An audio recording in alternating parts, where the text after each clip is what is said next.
Share Shot Reality on WrestleZone.com, your #1 wrestling news site that you need to be going to every single day of the week. And every weekend it is CSR, Juicy Steen, Justin LaBar. Later this weekend we're going to have our Hell in a Cell predictions and Hell in a Cell pick'em from WrestleRumble.com. Yes, indeed, grand prize, $500 cash, and two luxury suite tickets to sit with me at Royal Rumble. That's right, food, drink, private bathroom at Royal Rumble plus $500 cash. You get that for getting first place and the Hell in a Cell predictions from WrestleRumble.com. Those tickets courtesy of TicketKing.net. But that's a little bit later. First, Juice, let's talk about some of the hot topics of the week that were not involved, that are not going to be involved with Hell in a Cell. First, we'll start out with the Paul Heyman, Brock Lesnar segment in Minneapolis on Raw. You were there. I was there, and I tweeted, I think I answered a tweet or answered a comment to Renell and Josh on the middle of Twitter, and they were talking about the segment, and I said, from my perspective, fellas, it came off as there was way more that needed to be said, but they cued the music to end it because it was just going disastrous. Yeah, it was going disastrous, and I guess they were just trying to play Lesnar up as the heel in his hometown. I don't know what kind of great decision making that was. No.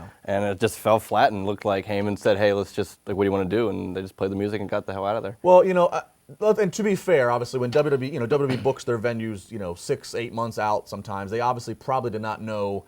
Probably not. When they booked the Minneapolis Raw, they probably knew, okay, we're going to try to put Brock there, but they probably had no idea that this was going to be the night that Brock Lesnar was going to be answering a challenge from Goldberg. To which I simply say, why did it have to be on Raw? Have him show up at the Hell in a Cell pay-per-view this Sunday. Have him show up in Connecticut next Monday. We have plenty of time till Survivor Series. It really was not needed, and you needed to have Brock be put in that situation. Obviously, you're not going to have Goldberg make his return in Minneapolis. No, so exactly. The timing was odd, but as I wrote on upgroove.com, they had Curtis Axel. They used Curtis Axel on the show. They did. Axel, a Minneapolis native himself. And he lost. And he got a huge pop. Have Brock Lesnar come out and interrupt Curtis Axel, and Heyman cut a promo saying Brock Lesnar used this city to kick ass in college. Exactly. He does not need, that's why he doesn't even live here anymore. Now, I understand Vince McMahon likes to be able to promote Brock Lesnar at this specific time. So Brock showing up as a surprise in the middle of a segment, not knowing where in the 3 hours, I know that's against Vince's philosophy, but Jesus, that would have been better than what you sent out Brock and Heyman in the middle of. You want them to be the big bad heels, have them go out, kick Curtis Axel's ass, cut a promo saying, screw you Minneapolis, screw you Minnesota, screw you Bill Goldberg, I'll see you in Toronto. Well, that's not what happened, and now we have an awkward build-up to start off with. What are you expecting Monday? When we get to Raw Monday in Connecticut, Goldberg's going to be there. I don't know if it's going to be Goldberg and Brock or if it's just Goldberg. But nonetheless, what are you expecting the Goldberg reaction? You think maybe, the reaction or what he's going to say? Both. I think what he might say. What does he need to say? He might say something about how Lesnar's promo went over in Minneapolis. He might, shoot off the hip a little bit and say, hey, like, they were chanting for you there, but it's not going to be the same way when it comes to Survivor Series. See, I don't think he can say that. I don't think he can say it's not going to be the same way. I don't think he wants. He can't care about having the pop. That's true. He really can't. I know he's saying he needs to stick with the talking points of I'm back. Thank you to the fans for humbling me. Ingratiate yourself to them. I'm here doing this for my son. This is probably going to be like one of my last. Yeah, because if he tries to provoke the audience, that's going to. And remember last time the audience got involved with a match between these two. Right, and that was. You can't have that happen. That was 12 years ago. When now the audiences are much more fickle. Yeah. Than they ever have been. You can't have anything. You have 12 years to have this match again. You don't want to risk what happened in Madison Square Garden. All right, something else that took place over on Tuesday night, SmackDown Live. Randy Orton. Once again, going back and forth with Bray Wyatt, Luke Harper. Kane appears once again, who's been in this little quick alliance with Orton. The way it was set up, I was like, oh my God, Kane's going to chokeslam Orton. The way it looked, I was like, which on paper would have kind of made sense. He's not. It would have been Kane just getting out of all of this. Yes. Which I thought was coming. But then as Kane set up the chokeslam, all of a sudden, boom, he gets RKO'd. Wyatt and Harper sell the surprise. Later, Orton is then asked backstage, why'd you do it? Long pause. He looks at the camera and goes, if you can't beat him, join him.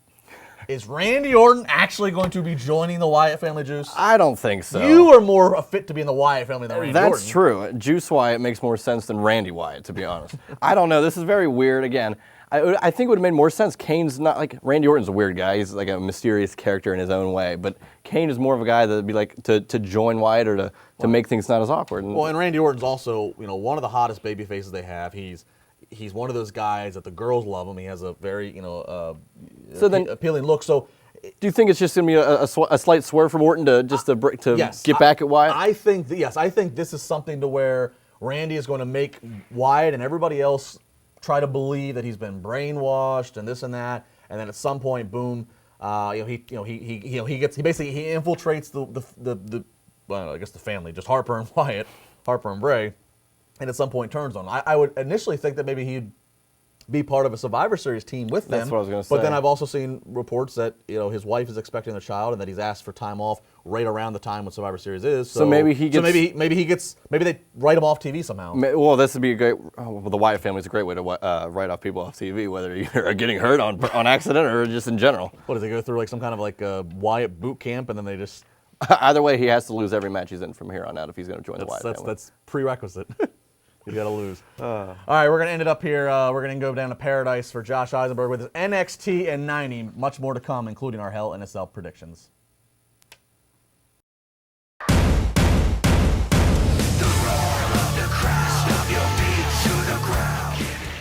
Thanks, guys. This is Josh Eisenberg, and now it is time for NXT in 90. NXT had two Dusty Road Tag Team Tournament Classic matches, and you saw TJP and Kota Ibushi pick up the win in the main event in a fantastic match.